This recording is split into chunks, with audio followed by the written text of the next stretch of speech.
देखो यहाँ मैंने कुछ एग्जांपल्स लिखे हैं आइडियल सॉल्यूशंस के और नॉन आइडियल सॉल्यूशंस के, ठीक है। ये आइडियल सॉल्यूशंस के एग्जांपल्स हैं, ये आपको याद करने हैं, आपको रटने पड़ेंगे, ठीक है। क्यों क्यों ये बहुत इंपॉर्टेंट है दोनों के लिए, आइडियल और नॉन आइडियल के लिए बहुत इंपॉर्टेंट है। क्यों?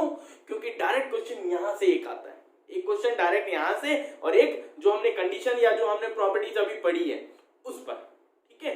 तो आप प्लीज इनको याद करना, यहां से बहुत अच्छे अच्छे क्वेश्चन आते हैं। पहला क्वेश्चन देखो, सॉरी पहला एग्जांपल देखो, यहां पर क्या लिखा है मैंने, बेंजीन प्लस टॉलुइन। जब बेंजीन और टॉलुइन, अब यहां पर आपको देखो याद करने के लिए मैंने ये चीज लिख दी है, जब नॉन पोलर और नॉन पोलर आपस में मिक्स होंगे तो जो सॉल्यूशन बनेगा आइडियल। तो आपको यहाँ पोलर सब्सटेंस और नॉन पोलर सब्सटेंस का पता होना चाहिए, जो मैंने प्रीवियस लेक्चर्स में आपको नोट्स के अंदर भी बताया था, वो आप याद कर लेना प्लीज। पोलर सब्सटेंस कौन कौन है और नॉन पोलर कौन कौन है, वो याद करोगे तो आपको इसको ज्यादा याद करने में दिक्कत नहीं होगी, ठीक है। आप देखते ही बता सकते हो कि हाँ भाई ये पोलर होगा, ये नॉन पोलर होगा, ये non polar, non polar, polar, polar, ठीक है। अब देखो यहाँ लिखा है मैंने बेंजीन और टॉलुइन। बेंजीन सबको पता है क्या होता है भाई, ये रिंग टाइप की स्ट्रक्चर होती है, ये बीच में। टॉलुइन, टॉलुइन क्या होता है, जो बेंजीन होती है ना, ठीक है, इसके ऊपर CH3 लगा दूं, ये टॉलुइन होता है। अब देखो यहाँ पर मैंने आपको क्या बताया था, हम स्ट्रक्चर वाली बात को एग्जांपल में समझेंगे। सेम मॉलिक्यूलर फॉर्मूला, मतलब जिसका जो मॉलिक्यूल्स है उसका साइज क्या हो, सेम हो, जिसकी स्ट्रक्चर सेम हो, जिनके बीच इंटरमॉलिक्यूलर अट्रैक्शन फोर्स क्या हो, लगभग सेम सा हो, तो जो सॉल्यूशन बनेगा कौन सा, आइडियल। वो कंडीशन हमने ये पढ़ी थी ना। अब इन दोनों को देखो, ये भी क्या है, बेंजीन है यहाँ पर, और यहाँ पर क्या आ रहा है, बेंजीन। तो ऑलमोस्ट क्या हो गई, सेम स्ट्रक्चर, और ऑलमोस्ट सेम क्या हो गया, मॉलिक्यूल का साइज भी हो गया, और ऑलमोस्ट क्या हो गया, सेम इंटरमॉलिक्यूलर फोर्स अट्रैक्शन भी हो गया। इसका मतलब ये कौन का एग्जांपल हो गया, आइडियल सॉल्यूशन का, आदर्श विलयन का, ठीक है। दूसरा एग्जांपल देखो, नॉर्मल हेक्सेन और नॉर्मल हेप्टेन। अब यहां देखो फर्क क्या है, नॉर्मल स्ट्रक्चर मतलब एक जो नॉर्मल चेन होगी कार्बन की, सीधी चेन यहाँ पर भी और सीधी चेन यहाँ पर भी, यहाँ कोई आइसो और नियो वाली बात नहीं कर रहा है, ये किसकी बात कर रहा है, सिर्फ नियो सॉरी नॉर्मल की बात कर रहा है, ठीक है। यहाँ देखो हेक्स, हेक्स मतलब 6 कार्बन, हेप्ट मतलब 7 कार्बन, ये कोई कम ज्यादा वाला तो बात नहीं। यहाँ कोई नॉर्मल ब्यूटेन तो नहीं बोला इसने, ठीक है, इथेन भी नहीं बोला, प्रोपेन भी नहीं बोला। अगर वो बोलता तो हम बोलते कि भाई साहब ये तो बहुत ज्यादा है, लेकिन यहाँ पर देखो किसका डिफरेंस है, सिर्फ एक कार्बन का, तो मैं बोल सकता हूँ यहाँ पर क्या है, ऑलमोस्ट सेम है, चाहे वो साइज की बात हो, चाहे वो मॉलिक्यूलर इसका जो अपने साइज पढ़ा था, इसकी जो स्ट्रक्चर पढ़ी थी, किसी की भी बात हो, वो ऑलमोस्ट क्या चल रहा है, सेम चल रहा है। तो ये एग्जांपल किसका हो गया, आइडियल का। फिर यहाँ देखो मेथनॉल और एथेनॉल, यानी दारू बदनाम। मेथनॉल क्या होता है, एक तरह से मैं बोल सकता हूँ ये एक टाइप की क्या है, दारू ही है, बट ये एक टाइप का वो अल्कोहल होता है जो क्लिनिकल पर्पस के लिए या इंडस्ट्रीज में यूज होता है। और एथेनॉल अपने को पता है, it is a type of liquor, ठीक है, ये एक प्योरली लिकर है जिसे हम कंजम्पशन करते हैं, ठीक है। मेथनॉल का फॉर्मूला क्या होता है, CH3OH, एथेनॉल का C2H5OH। तो ऑलमोस्ट देखो किसका फर्क है, एक कार्बन और कुछ हाइड्रोजन का, तो ये भी क्या हो गया, आइडियल सॉल्यूशन का example. Ethyl chloride, ethyl bromide.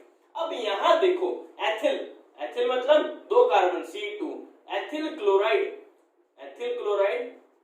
ठीक है, और यहां एथिल ब्रोमाइड, ये एथिल ब्रोमाइड, ये भी देखो क्या है, ऑलमोस्ट सेम है, एथिल एथिल सेम। और यहां देखो ये क्लोराइड और ये ब्रोमाइड, क्लोराइड और ब्रोमाइड, क्लोराइड ब्रोमाइड दोनों क्या है, ये फ्लोरीन, क्लोरीन, ब्रोमीन, आयोडीन। कौन सा ग्रुप, जिसे हम हैलोजन ग्रुप बोलते हैं, ठीक है, हैलोजन ग्रुप से बिलोंग कर रहा है। इन दोनों का साइज देखो, साइज में क्या कुछ फर्क है क्या, क्लोरीन दिया है और ब्रोमीन दिया है, क्लोरीन ब्रोमीन। हमें पता है टॉप टू डाउन चलने पर क्या होता है, साइज इंक्रीज होता है, क्या होता है, साइज इंक्रीज होता है। अब ये दोनों आसपास वाली तो है, तो इनका साइज ऑलमोस्ट क्या होगा, सेम होगा, इसीलिए ये एग्जांपल किसके, आइडियल के। अगर मैं यहाँ पर एक चेंज कर देता हूँ, इसको समझना आप इस एग्जांपल को, अगर मैं यहाँ पर कुछ चेंज कर दूं, क्या चेंज कर दिया मैंने, मैं यहाँ पर क्लोराइड ना लेकर के, मैं यहाँ कर दूं फ्लोराइड, क्या कर दिया मैंने, फ्लोराइड, तब क्या ये आइडियल सॉल्यूशन का एग्जांपल होगा क्या, तब यहां देखो क्लोरीन हटाओ, यहां पर क्या आ गया फ्लोराइड और ब्रोमाइड। फ्लोरीन का साइज क्या है छोटा, लेकिन ब्रोमीन का साइज फ्लोरीन से क्या है बड़ा है। क्यों? क्योंकि बीच में क्लोराइड भी तो आ गया। जो क्लोराइड आया है, अब इसको कंपेयर करो, एक्सेस साइज में क्या आ गया इंक्रीमेंट हुआ है। जब एक्सेस इंक्रीमेंट हो गया तो ये एग्जांपल क्या होगा आइडियल सॉल्यूशन का नहीं होगा। या इसमें ऐसे हो जाए, यहां पर आयोडीन लिख दूं मैं ब्रोमाइड की जगह, तो भी क्या होगा ये एग्जांपल नहीं होगा किसका आइडियल का।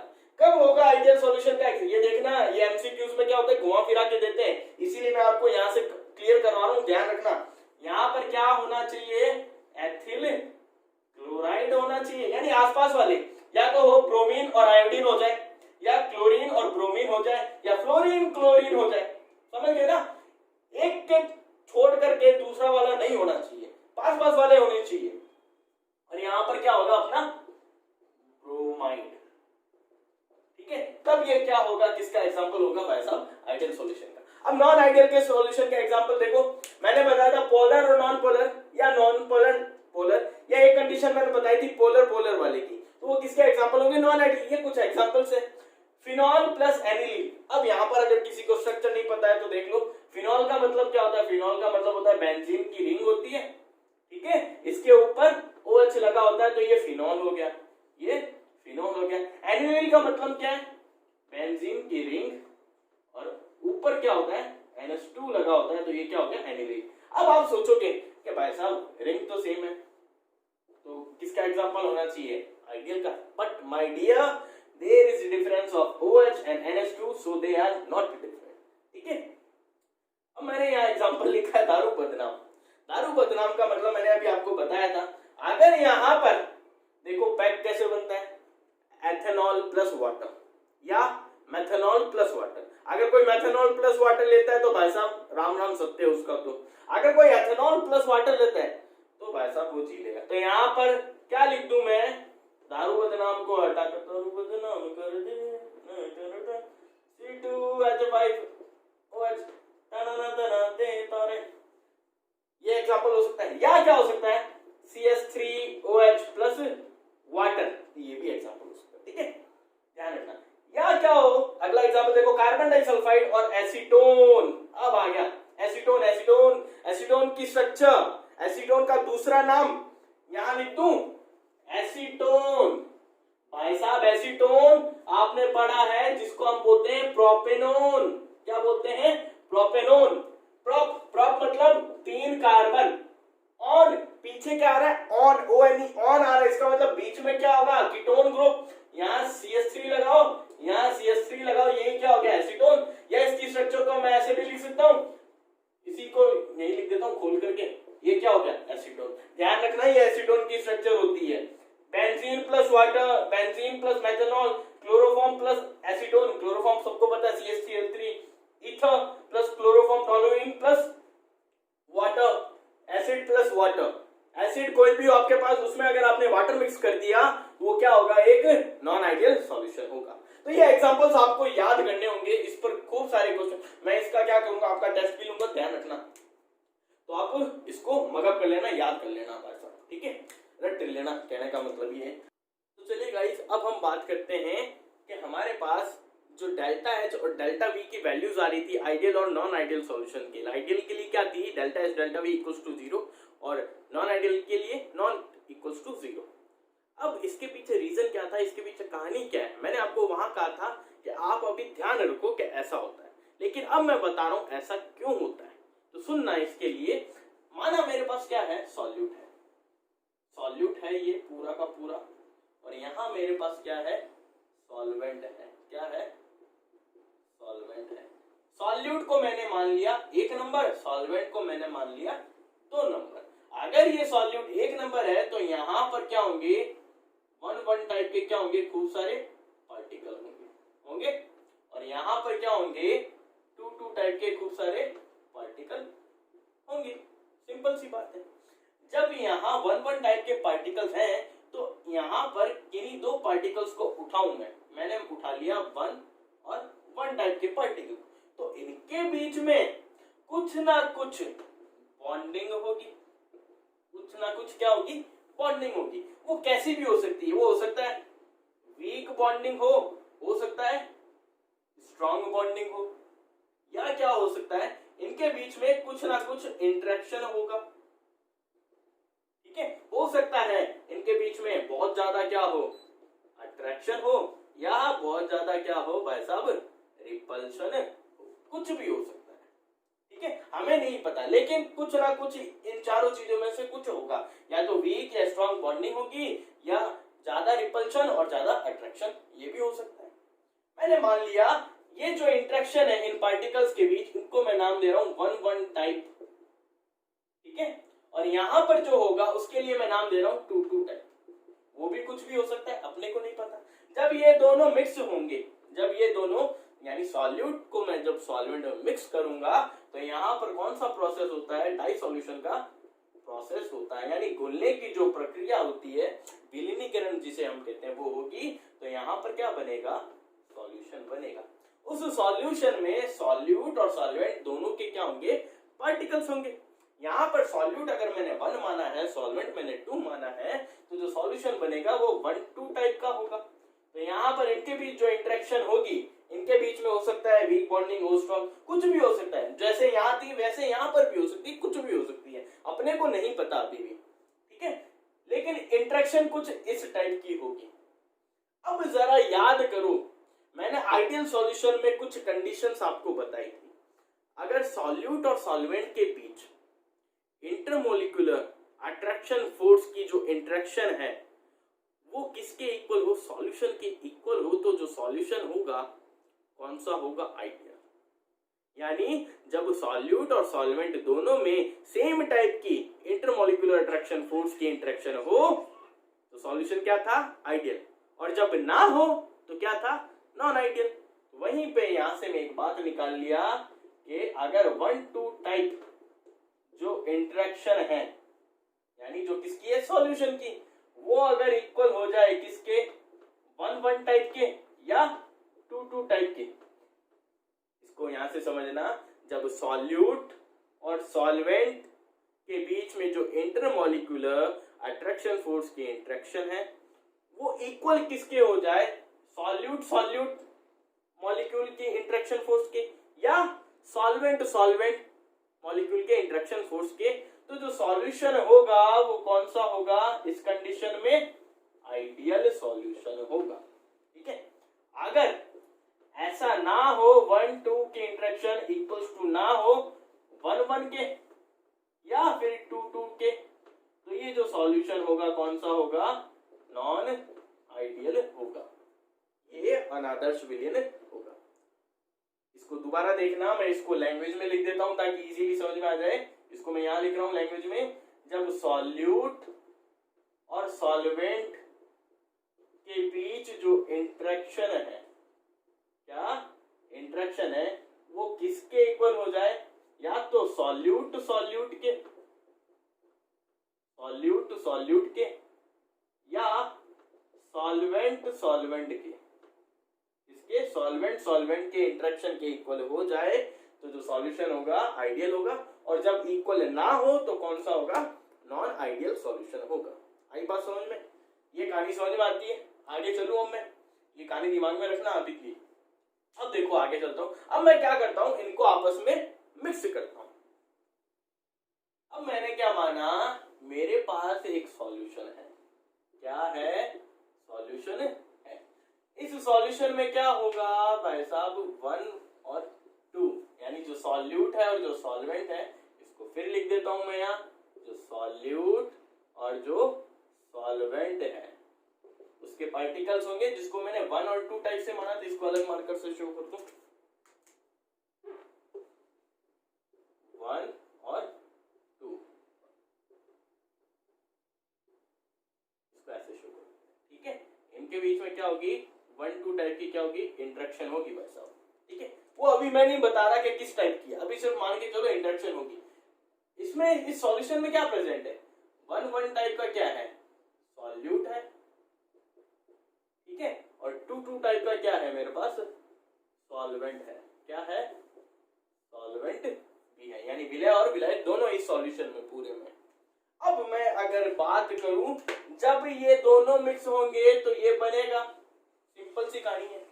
अब सुनना एक बात, यहां पर देखो क्या हुआ है, 1 नंबर पार्टिकल सॉल्यूट का जो पार्टिकल है वो किससे जुड़ा है, सॉल्वेंट से। इसका मतलब इन दोनों के बीच क्या हुई है, बॉन्ड की फॉर्मेशन हुई है। लेकिन मैं अगर यहां देखूं सॉल्यूट में क्या था, 1 और 1 जो पार्टिकल था, ये जो दोनों पार्टिकल थे सॉल्यूट के, जो भी पार्टिकल्स होंगे उनके बीच कोई ना कोई इंटरेक्शन फोर्स होगी, कोई ना कोई इंटरेक्शन हो ही होगी। अब हो सकता है वहां पर अट्रैक्शन बहुत ज्यादा हो पार्टिकल्स के बीच, हो सकता है अट्रैक्शन बहुत कम हो, यानी रिपल्शन भी हो सकता है, ठीक है। हो सकता है उनके बीच जो बॉन्डिंग है वो वीक हो सकता है जो बॉन्डिंग है वो क्या हो, स्ट्रांग हो, कुछ भी हो सकता है। मैंने माना अगर ये बॉन्ड टूटेगा, यहां से क्या होगा, ब्रेक होगा, यानी मैं बोल दूं बॉन्ड की क्या होगी, ब्रेकिंग होगी। जब बॉन्ड की ब्रेकिंग होगी यहां पर भी और यहां पर भी क्या होगी, बॉन्ड ब्रेकिंग होगी। समझते हो ये बात, जब यहां से बॉन्ड ब्रेक होगा तभी तो यहां का एक पार्टिकल आएगा और यहां का दूसरा पार्टिकल आएगा, यानी जो एक पार्टिकल सॉल्यूट का और एक पार्टिकल सॉल्वेंट का आएगा, ये दोनों आपस में जुड़ेंगे और किसका फॉर्मेशन करेंगे भाई साहब, सॉल्यूशन का। तो ये जब आपस में जुड़े तो इनके बीच क्या हुई है, बॉन्ड की फॉर्मेशन हुई है। तो यहां पर मैं लिख सकता हूं बॉन्ड क्या हुआ है, फॉर्मेशन हुई है, बॉन्ड फॉर्मेशन हुई है। अब एक बात आप लोगों ने बेसिक में कभी ना कभी 11th क्लास में पढ़ी होगी, जब भी बॉन्ड की ब्रेकिंग होती है इसका मतलब उस सब्सटेंस को हमने क्या दी है, हीट दी है, यानी इसने हीट क्या की है, मैं बोल सकता हूं एब्जॉर्ब की है, ऊष्मा का क्या किया है, अवशोषण किया है। इसका मतलब यहां पर भी इसने क्या किया है, हीट को एब्जॉर्ब किया है, ठीक है। और एक बात हमें पता है, जब भी बॉन्ड की फॉर्मेशन होती है तो यहां पर क्या होती है, हीट रिलीज होती है भाई साहब, यानी ऊष्मा का, इसको हिंदी में लिख ही देते हैं, क्या हुआ है, उत्सर्जन हुआ है, यहां पर अवशोषण हुआ है। ये आती है बात इतनी समझ में, ठीक है। अब सुनना, अब देखो, अब आइडियल और नॉन आइडियल की कंडीशंस में अप्लाई करूं यहां पर, अगर मैंने माना जो यहां पर इस सब्सटेंस ने बॉन्ड ब्रेक करने के लिए जो हीट एब्जॉर्ब की है, वो जो रिलीज हुई है हीट, ये पूरी एक क्या होगी, रिएक्शन ही तो होगी। जब सॉल्यूट और सॉल्वेंट आपस में रिएक्ट करेंगे और सॉल्यूशन का फॉर्मेशन करेंगे, ये क्या होगी, एक की क्या होगी, रिएक्शन होगी। इस रिएक्शन में अगर जो हीट एब्जॉर्ब हुई है और जो हीट रिलीज हुई है उनका डिफरेंस 0 के इक्वल हो, उनका डिफरेंस क्या हो, 0 के इक्वल हो, यही तो हमें देखना है। Delta H mixing equals to अगर 0 हो तो सॉल्यूशन क्या होता है, आइडियल होता है, यानी चेंज इन एंथैल्पी बोल दूं, या मैं क्या बोल दूं, चेंज इन हीट, ये बोल सकता हूं, एक ही बात है। ये क्या होती है, चेंज इन एंथैल्पी या चेंज इन हीट क्या होती है, absorbed heat minus released heat, ऐसे लिख सकता हूं। अगर इन दोनों की वैल्यू क्या है, सेम, यानी जितनी ये एब्जॉर्ब कर रहा है उतनी ही अगर रिलीज करता है बॉन्ड फॉर्मेशन के समय, तो जो डेल्टा H है, जो चेंज इन हीट है, उसकी वैल्यू क्या होगी भाई साहब, 0 होगी। जब ये 0 होगी तो ये जो ऐसा सॉल्यूशन होगा जिसमें ऐसा प्रोसेस हुआ है वो कैसा होगा, आइडियल सॉल्यूशन होगा। अब आई बात समझ में, डेल्टा H क्यों 0 है, कैसे 0 है, क्यों, क्योंकि यहां पर क्या हुई है, जितनी हीट इसने एब्जॉर्ब की है उतनी रिलीज भी की है ड्यूरिंग द प्रोसेस ऑफ डाइसोल्यूशन। आई बात समझ में, इस रिएक्शन के दौरान ये दोनों इक्वल हैं। अगर ये दोनों इक्वल ना हो, मान लो ये हीट एब्जॉर्ब करे 100 जूल, एक एग्जांपल के थ्रू समझना, 100 एब्जॉर्ब की और इसने जो रिलीज की है वो क्या है, 80 जूल ही की, तो क्या आ जाएगा, 20 का डिफरेंस आ गया। डिफरेंस कितने का आया, 20 का। तो यहां पर क्या हुआ, इसने एब्जॉर्ब ज्यादा की है, जो एब्जॉर्ब करता है वहां पर पॉजिटिव साइन आता है, मैंने आपको पहले भी बता रखा है। और अगर दूसरी कंडीशन में मानूं, ये क्या कर रहा है, 80 जूल तो एब्जॉर्ब कर रहा है और 100 क्या कर रहा है, रिलीज कर रहा है, तो ये कितनी रिलीज करेगा, ओवरऑल 20 रिलीज करेगा, तो यहाँ पर 20 जूल क्या होगा, नेगेटिव होगा।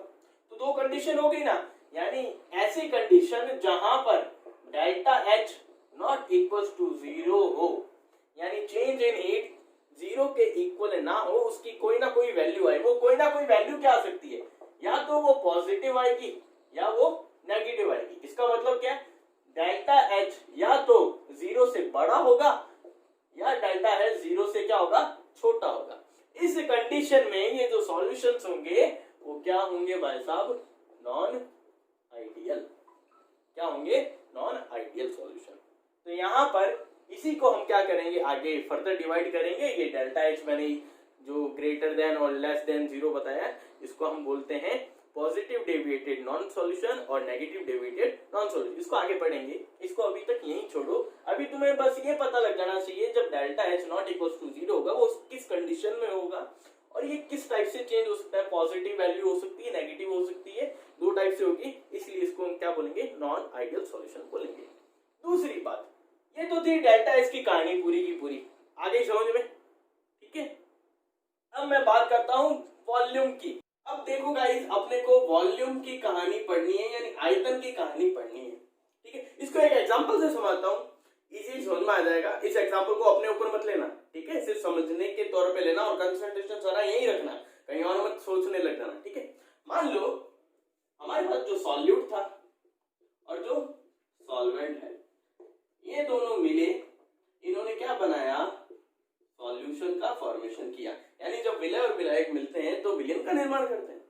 अब इसको दिमाग में एक कंसीडर करो पाथ, एक लड़का था, एक लड़की थी, दोनों में क्या था, प्यार था, दोनों के बीच कोई ना कोई रिलेशनशिप थी। यानी सॉल्यूट मेरा लड़का, सॉल्वेंट मेरी लड़की, दोनों के बीच जो रिलेशनशिप है उसको मैं सॉल्यूशन की तरह बोल रहा हूं, ठीक है। अब अगर उनकी रिलेशनशिप में बॉन्डिंग अच्छी हुई तो क्या होगा, स्ट्रेस लेवल उन दोनों की जिंदगी में क्या होगा, कम होगा। अगर बॉन्डिंग अच्छी हुई, झगड़े नहीं होंगे, सीधी सी बात है, तो स्ट्रेस लेवल क्या होगा, कम होगा। अगर बॉन्डिंग क्या हुई, खराब हुई, तो क्या होगा, स्ट्रेस लेवल बढ़ेगा। यानी रोज क्या होंगे, झगड़े, तू मैं, यही होगा। अब जब तू मैं रोज होगी तो स्ट्रेस लेवल क्या हो जाएगा, बढ़ जाएगा। उसी को यहां पर अप्लाई करूं, जो सॉल्यूशन है इनके बीच में जो इंटरेक्शन हो रही है, यहां पर जब सॉल्यूट और सॉल्वेंट आपस में मिलेंगे, सॉल्यूशन का फॉर्मेशन करेंगे, तो यहां पर जो सॉल्यूशन के अंदर सॉल्यूट और सॉल्वेंट के पार्टिकल है उनके बीच क्या होगी भाई साहब, कोई ना कोई इंटरेक्शन होगी। उस इंटरेक्शन में अगर वीक और स्ट्रॉन्ग क्या हो, कनेक्शन हो, यानी मैं बोल सकता हूं बॉन्डिंग क्या हो, वीक हो और क्या हो, स्ट्रॉन्ग हो, या मैं बोल सकता हूं जो इंटरेक्शन है, जो अट्रैक्शन है वो किस टाइप का है, वीक यानी दुर्बल, स्ट्रॉन्ग मतलब प्रबल। जब वीक होगा तो इसका मतलब क्या है, इसका मतलब क्या हो सकता है, जब वीक इंटरेक्शन होगा तो दो बातें निकल सकती है, या तो उनके बीच में जो अट्रैक्शन फोर्स है वो क्या हो गया, कम हो गया। जब अट्रैक्शन फोर्स कम हो गया है तो इसका मतलब उनके बीच में रिपल्शन क्या है, ज्यादा है। तो पार्टिकल, सॉल्यूट और सॉल्वेंट के पार्टिकल एक दूसरे के पास आने की वजह क्या होंगे, दूर दूर जाएंगे। जब दूर दूर जाएंगे तो मैं यहां पर बोल सकता हूं क्या, उनका वॉल्यूम क्या होगा, इंक्रीज होगा। अब अगर पार्टिकल धनाधन पास पास बैठे हैं तो क्या होगा, वॉल्यूम कम होगा, जगह कम घेरेंगे। दूर दूर जाएंगे तो क्या होगा, जगह ज्यादा घेरेंगे, यानी ज्यादा स्पेस ऑक्यूपाई करेंगे। आई बात समझ में। तो यहां पर अगर अट्रैक्शन क्या हो, या तो क्या हो, कम, या क्या हो सकता है, मैं इसको बोल सकता हूं जो रिपल्शन है, क्या जो प्रतिकर्षण है वो क्या हो, ज्यादा हो। दोनों में से कोई एक बात हो सकती है। अगर दोनों में से कोई एक बात हुई तो क्या होगा, इसका वॉल्यूम क्या होगा, बढ़ जाएगा। यानी मैं बोल सकता हूं इस टाइप का सॉल्यूशन क्या हो जाएगा, एक्सपांड हो जाएगा, यानी फैलेगा। जब फैलेगा तो इसका वॉल्यूम क्या होगा, इसका आयतन क्या होगा, बढ़ेगा। आई बात समझ में। एक्सपांड को हम हिंदी में क्या बोलते हैं, फैलना, फैलाओ, ठीक है। स्ट्रॉन्ग अगर हो, अगर स्ट्रॉन्ग हो तो क्या हो सकता है, दो कहानी निकलेगी। यहां पर क्या है, अट्रैक्शन ज्यादा है। जब अट्रैक्शन ज्यादा है तो इसका मतलब क्या होगा, रिपल्शन भाई साहब क्या होंगे, कम होगा। अट्रैक्शन ज्यादा है, रिपल्शन कम। जब अट्रैक्शन ज्यादा होगा पार्टिकल क्या हो जाएंगे, पास पास आ जाएंगे। जब पास पास आ जाएंगे तो वॉल्यूम क्या हो जाएगा, डिक्रीज हो जाएगा। डिक्रीज होने का मतलब क्या हुआ, यहाँ पर कम जगह घेरेंगे, कम जगह ऑक्यूपाई करेंगे। जब कम जगह ऑक्यूपाई करेंगे तो मैं बोल सकता हूँ यहाँ पर क्या हो जाएगा, इनके बीच में कंप्रेशन हो जाएगा। ये क्या हो जाएंगे, पार्टिकल्स कंप्रेस हो जाएंगे। ठीक है, तो ये थी वॉल्यूम की कहानी। अब यहां से निकालो बात, यानी इस कंडीशन में ये पूरी जो कंडीशन मैंने बताई है, यहाँ पर डेल्टा वी जो चेंज इन वॉल्यूम है वो जीरो के तो इक्वल नहीं है। जब जीरो के इक्वल नहीं है तो यहाँ पर दो बातें हो रही है। क्या बातें हो रही है, एक तो क्या हो रहा है, वॉल्यूम इंक्रीज हो रहा है। क्या हो रहा है, वॉल्यूम इंक्रीज हो रहा है। दूसरा वॉल्यूम क्या हो रहा है, डिक्रीज हो रहा है। जब वॉल्यूम एक्सपांड होगा, फैलेगा, यानी वॉल्यूम बढ़ेगा, तो इसका मतलब क्या है, यहाँ पर जो चेंज इन वॉल्यूम है वो हमेशा क्या होगा, पॉजिटिव होगा। चेंज इन वॉल्यूम, ठीक है, आयतन में परिवर्तन क्या होगा, धनात्मक होगा। अगर ये अभी भी नहीं समझ में आए तो देखो, चेंज इन वॉल्यूम अगर ये बात ना समझ में आए तो सुनना। सॉल्यूट मैंने लिया मान लो 100 ml, ठीक है, और सॉल्वेंट मैंने लिया मान लो 80 ml, सॉरी 100 ही लेता हूं इसको मैं। सॉल्वेंट मैंने लिया मान लो 100, दोनों मैंने 100 लिए, तो हमारी नजर में होना क्या चाहिए, सॉल्यूशन का वॉल्यूम 200 ml ही होना चाहिए। लेकिन ये 200 ml की जगह 210 हो जाए ml, तो इसका मतलब यहाँ पर 10 की बढ़ोतरी, 10 ml की क्या हुई है, इंक्रीमेंट हुई है, तो वो क्या होगी, वैल्यू पॉजिटिव। यही अगर ऐसा हो जाए, ये 100 लिया 100 लिया, होना क्या चाहिए 200, लेकिन ये 210 की जगह क्या हो जाए 190 कर दूं, तो यहाँ पर 10 की क्या आ गई, डिक्रीमेंट, कमी आ गई। तो यहाँ पर जो वैल्यू होगी डेल्टा वी की वो क्या होगी, नेगेटिव में होगी। ठीक है, आई बात समझ में।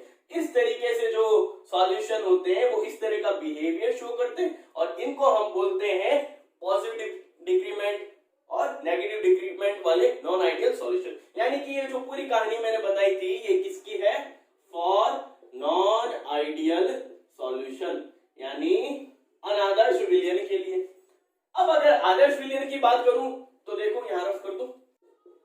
और आइडियल सॉल्यूशन अगर मैं बात करूं तो क्या होगा, डेल्टा वी इक्वल्स टू 0। इसका मतलब क्या है, जो सॉल्यूट और सॉल्वेंट मिलकर के सॉल्यूशन बना रहे हैं उनके बीच में जो इंटरेक्शन है, सॉल्यूट का अपने ही पार्टिकल के साथ इंटरेक्शन और सॉल्वेंट का अपने ही पार्टिकल के साथ इंटरेक्शन, उनमें जो इंटरमोलिकुलर फोर्स का इंटरेक्शन है वो क्या है, ऑलमोस्ट सेम है। क्या है, सेम हो। और सॉल्यूशन जो बना उसमें जो सॉल्यूट और सॉल्वेंट है उनका भी इंटरेक्शन क्या हो, सेम। इसको समझो, सॉल्यूट और सॉल्यूट का इंटरेक्शन और सॉल्वेंट का इंटरेक्शन, ठीक है, किसके इक्वल हो, सॉल्यूट और सॉल्वेंट के इंटरेक्शन के।